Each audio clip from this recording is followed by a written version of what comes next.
looking at the underlying energy, right? We're going to be starting off with the Three of Coins, and the Three of Coins is all about setting a tone or setting a premise for your expansion, right? This is expansion in the sense of like ready to do the work, put in the effort. You know, it's patience is required here, of course, when it comes to that kind of energy, but because of course you're waiting for whatever you've been manifesting to come in. You've been putting in the work, but I feel like as well, right? This is you guys, you know, considering. Oh, excuse me. No, that's not the Three of Wands. I'm sorry. It's the Three of Pentacles. I don't know. I've seen that as Three of Wands, but this is honestly you guys planning for the future, trying to figure out, you know, based off of everyone's weaknesses and strengths, how you guys can move forward. You know, what benefits, what you guys, you know, what you guys benefit from the most working together. You know, that whole dynamic, right? Figuring out what your dynamic brings to both, you know, what does both of your sides bring to the table, if that makes sense. Like, what do you do that can help the other person? What does the other person do that can help you? But also, it's just about figuring out, you know, which, if there's a future at all to even be had in the first place, right? Trying to figure out if there is even a future between you and this individual, right? The reason why this three of Pentacles, Three of Coins is coming up is because of the Ace of Wands. And I think I just messed up this deck too. Okay, but awesome with the Ace of Wands. Okay, damn, you all started out taking action on the relationship. You know, this is something that you wanted, you went after it. Definitely no holding back whatsoever. And this is now about, you know, I think you guys went with passion, went with your heart. You didn't really, you know, think about how the future would turn out. You were just in the moment with it, which is not a problem at all. So now you guys are contemplating and thinking about what plans need to be made going forward, because there is something, there's either this was reconciliation for you guys. The Ace of Wands can indicate that, you know what I mean?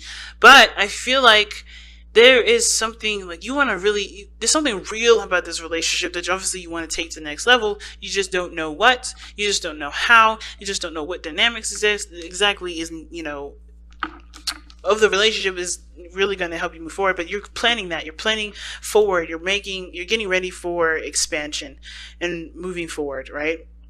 And building of some sort of stability of, a long-term commitment, some sort of legacy together.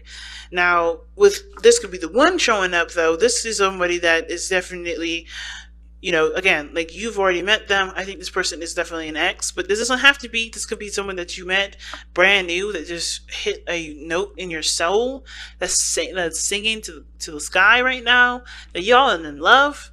And I think that's, you guys are just ready to just make this a reality, make this real in the sense of like starting to, expand in love of some sort. It's exciting. Now, starting off with this person here, pick the side, whichever side resonates with y'all the most. But this person, what they're not really what they're thinking of going into the relationship is the Knight of Swords. They're ready to fight for it. This person is fighting for this relationship. They are adamant about having the victory that they feel that this relationship can bring them, right? But the thing is too that the Knight of Swords is going into it tunnel visioning. He's not looking at other perspectives or other ideas. This person is totally going into it with their own way of thinking, their own style, their own whatever. So they're not really open to different things, which is why the Hangman is coming up for this person. This person is like adamant about fighting for something, fighting for this relationship. They truly want this relationship to happen and for this to be prosperous. But considering that they've got other stuff in here that talks about either going within or stagnancy, they have some things that they have to kind of become open about and surrender to in order for it to really start to cultivate. Now, the other person has the Ace of Cups. Now, this is, for them, this is like a brand new, this is an emotional, excuse me, I would say this is a new love thing. This is a new opportunity in love, and they do see this as that, but they also see this as an opportunity for spiritual growth. They see themselves as growing emotionally, spiritually, and allowing and trusting their intuition a lot more. This is trusting themselves a big time, because this is a door that's opening to their hearts. And I think this is for them a learning experience for themselves as well, because this is tapping into their emotional space that honestly they probably never really go into very much, right? This is someone that's very, very, probably very focused on other things, but not their emotions. So this is an opportunity to truly delve into their fields, to truly, figure out their ins and outs of what they, of their hearts, and ultimately too, going after what they want. Now, what's interesting though is that how they present themselves is the Nine of Swords. They look like they're constantly under stress. They look like they're constantly like in under some serious pressure. Like they seem like they're, they're full of anxieties. They have tons of anxiety right now, and it's not because the situation is bad, because the situation actually looks pretty good. It's because they have they're not seeing the situation externally. Okay, I see why I was thinking the Three of Wands, because the Three of Wands is actually right here. Okay, but anyway, I knew that. I'm like, why am I talking about the Three of Wands and it's not even in this reading? It is in this reading, but anyway. But this person is coming from a place of anxieties and stress and doubts and worries and all these and fears, right? They're coming from a place of not really empowering energy. So of course, right, this is allowing them to have faith, and this is a spiritual growth process for them, because this is about believing in themselves, trusting in themselves, and being okay with going along with it, with how they feel, and trusting that they can accomplish the things that they want to accomplish, despite the noise and the craziness that their mind will come up with that isn't really true. Because the Nine of Swords is about, it's all the stress and stuff that's accumulated and that's come up in the mind, right? This is coming from the mind. And, it's not actually coming from the physical situation at this moment, because if that was the case, this person wouldn't have their eyes covered, as you see, right? This person is actually holding their children, it looks like, holding their children and looking out at the darkness of the swords. So, it's interesting with this deck, because this person actually is seeing the situation outside, but they're looking towards the darkness, right? They're looking towards that dark spot, the darkness in the crevices of their mind. If swords are representations of thoughts, they're looking at the darkness of their mind, the darkness of the thoughts. So they're not able to really see the situation clearly, because they're not looking at the situation. They're looking at the thoughts. They're looking at the things that either they've experienced in the past that they don't want happening again, or they're just not very, they don't feel very secure. Okay. Now, that being said, this person here has got some things to change as well. Like, for instance, with the Hangman coming up, right? It talks about surrendering to a different perspective. Like I said, this person's tunnel vision in this relationship. They're adamant about fighting for it, but they have to see something from a different perspective. They have to see the situation from a totally different angle. And even though this person is trying to trying to take action in the relationship, perhaps, or thinking that this relationship is needing of action being taken, the Hangman is showing that they're not doing anything. And it's not because they can't do anything. It's just because that they're the way that it's like they're hitting a brick wall with the way that they're going about it, and they have to hit a different. You have to see something from a different perspective. They have to go about it with a new idea or a new way of kind of thinking and communicating in order for there to be an impact. Because I think this person is like, no matter how hard this person is coming at them, there's no effect. Right? This person is in a situation where there's no changes, nothing changing. The situation is still fucking the same. But the thing is that if they see this person from their perspective, right? If they take a look at their, this person, or put the shoes on of this person, they'll be able to understand what they need to do in order for there to be progress, right? Progress is the fundamental problem for this relationship, because there doesn't seem to be very much. Somebody's like, even though this is a new beginning, emotionally, this person is still scared. This person is still worried. This person is still stressed. This person is still, entertaining thoughts that don't encourage growth. At the same time, this person here is not able to do anything differently, because they're hitting a brick wall with the other person. They can't change it because they're not seeing the situation from the perspective that they need to see it in order for things to change, right? So they have to kind of like wear the shoes of the other person in order for them to understand and to create true progress. So, and that's hard, right? I'm going to actually pull another one for that, because I'm going to see what do you guys need to see of this other person. And it's going to be very different for a lot of you guys. It's not going to be the same for everybody, but it does help to kind of get some sort of ideas of what area or what perspective do you need to surrender to, or is it surrendering personally, like surrendering altogether, like not taking action whatsoever, just allowing the other person to do their thing, and you just kind of be open to it, you know, because it may be that the situation is not calling you for you to do anything. It is you actually, this person or whoever. I say you, I mean I'm talking to the other person, whoever identifies with this. This person may be so adamant about getting something that they don't realize that they need to not do that. They may need to just chill, take a step back, not do anything, and actually just be open to things coming in, open to love coming in. Because if they're doing too much, if this person's doing too much, they're going to be, it's like forcing a situation, right? You're going to be, you know, possibly doing the opposite of what you want, right? Instead of making progress and being the person that always does something, you're always going to see situations that don't change. So this person may have to actually take their foot off the gas and actually just coast. You know what I mean? Just coast with it, because that's what I'm getting. This person may just need to coast, and this person needs to just kind of like see that this, you know, the full throttle is no longer on for this person, and maybe that'll give them space to breathe. Who knows?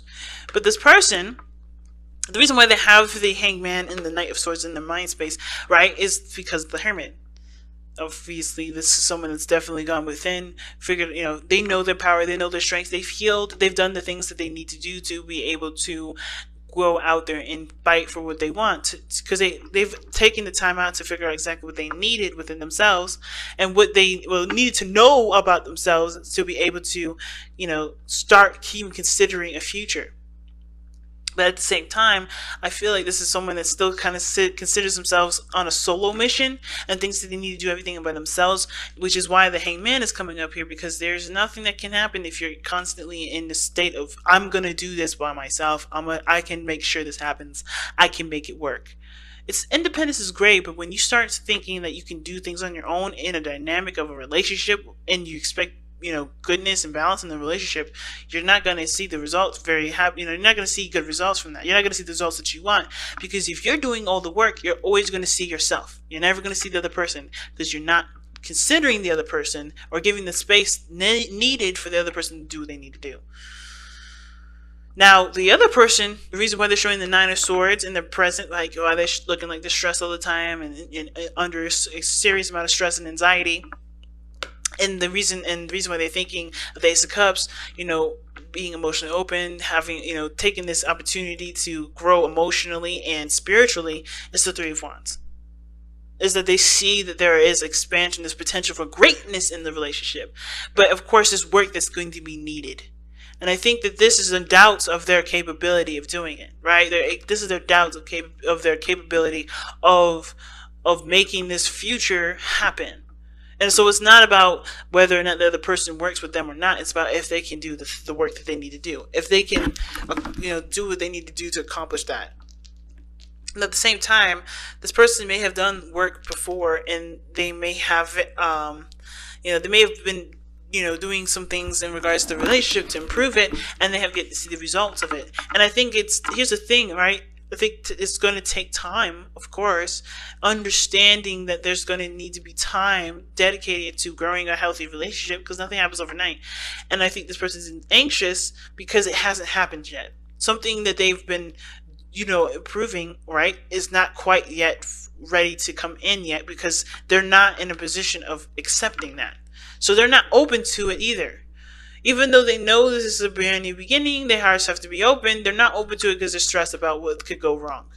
If they stop thinking about what could go wrong and be open to the possibilities of greatness to come into their lives, things can really start to grow and prosper. But right now, this person has to find the faith in the self, and the relationship is helping them do that. It's forcing them to look at themselves and figure out where their strengths are, so that way they can expand in their life.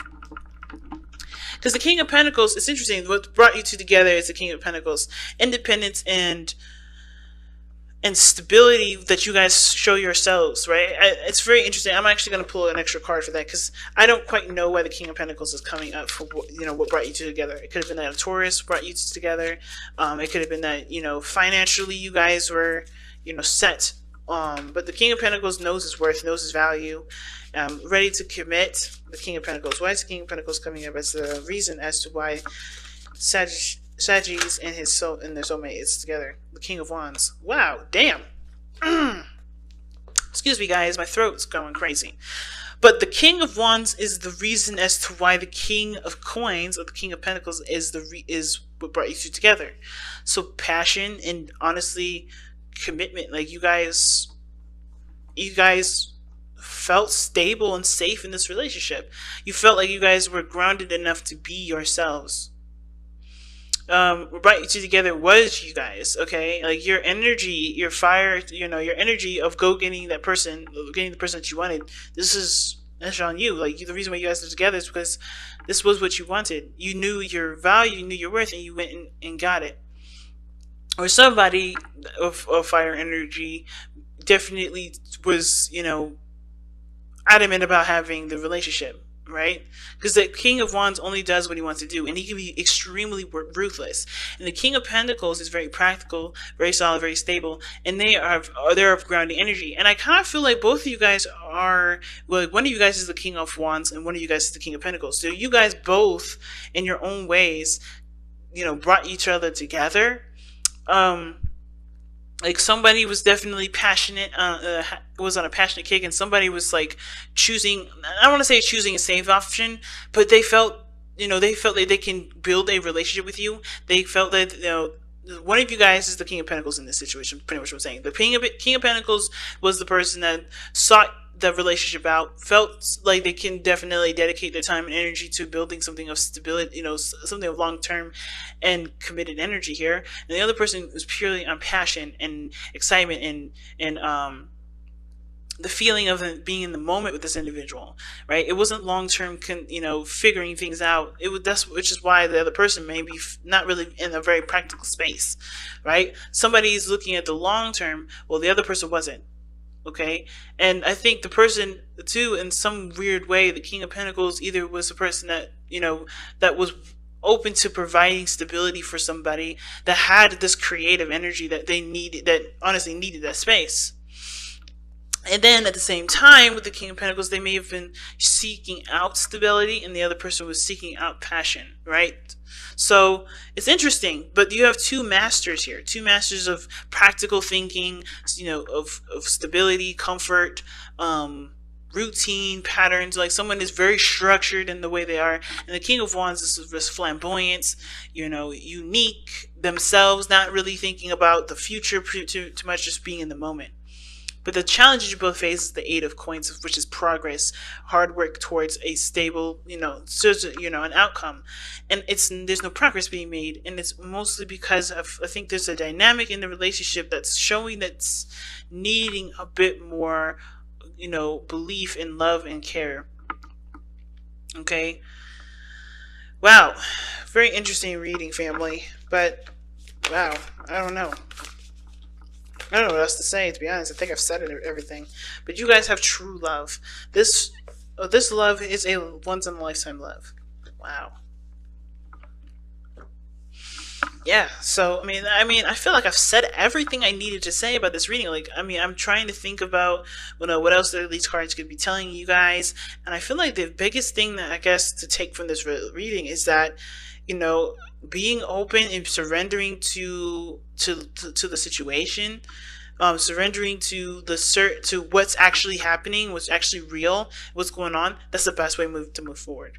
Because I think there's too much of trying to make this happen or not really making anything happen because there's a lack of understanding. Like truly embrace the situation and be open to new things. Be open to adjusting things. Be open to actually, seeing what's going on in front of you to assess how the future can pan out forward.